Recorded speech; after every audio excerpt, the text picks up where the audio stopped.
shed some light on my way. Well, I sure hope you had a great weekend. Hopefully you had a good Sunday. We still got some showers and thunderstorms out there this evening, but they wane overnight tonight, and we're back at it again as we get into our Monday and Tuesday. Hi, everybody. Thanks for checking in with your evening weather update. We're going to talk about a lot here. Not only are we diving into the details on that all-important Monday forecast. I know we don't want to go back to work, but we do, and school. But we're going to take a look at the big picture pattern, talk about why the weather could be changing as we get into next weekend. Or a week from basically right now, we could potentially see some drier air. Plus, we're going to be talking about the tropics, so let's get to work. 92 degrees was the high temperature here on this Sunday, 88 in Crossville, 93 Chattanooga, and 88 in Tri-Cities. We saw a little bit of rainfall. We've seen some showers and thunderstorms out there this evening. Those, again, will come to an end, but over the last 24 hours, we saw some rain.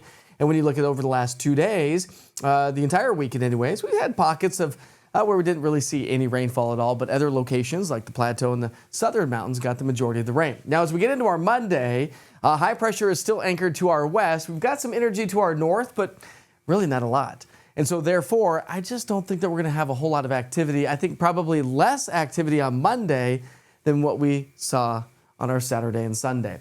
Klingman's Dome socked in with some of those evening showers and thunderstorms. Temperatures up in the mountains at 72 degrees. So that was not socked in at about 10 minutes ago prior to getting this recording going. So yeah, the storms have moved on in. Temperatures for morning lows will drop down into the 60s and 70s. We'll have some fog where we saw the rain showers. That's going to be about the extent of it. We're back into the low to mid 90s, so the heat continues to build on into our Monday. Dew points climb back into the upper 60s to low 70s, so that puts our heat index value back into the upper 90s to low 100s. So another scorcher of a day. If you work outside, take extra breaks. Practices for kids, again, we're getting to that threshold that we'll have to take a few extra breaks. Let's talk about our future cast. Not much to show you. Sunshine throughout much of the day. We'll see building afternoon clouds like what we did all weekend long. Winds are coming in out of the north. But again, a couple of spotty showers and thunderstorms here or there. I just don't think it's going to add up to a whole lot. Just kind of keep that in mind. They will drive their way from north to south throughout the day on Monday.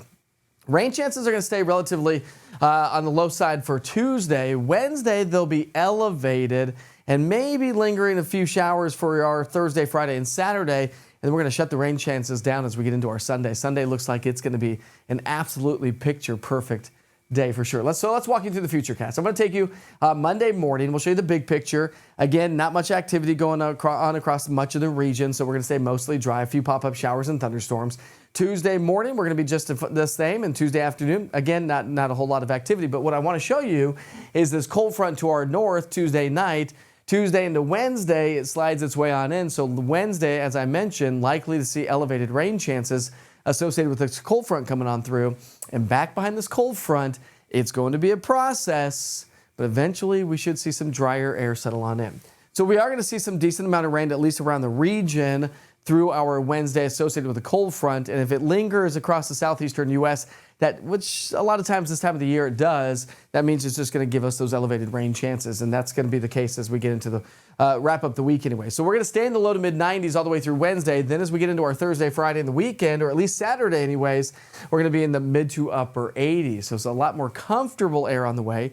Notice Sunday morning's lows down to 65, potentially down into the 50s on Monday morning, and here's the reason why. Again, that cold front comes through, so dew points stay elevated. Cold front on Wednesday, it's going to be a process, but eventually we'll get a reinforced shot of drier air by Sunday, and that's going to drop our dew points.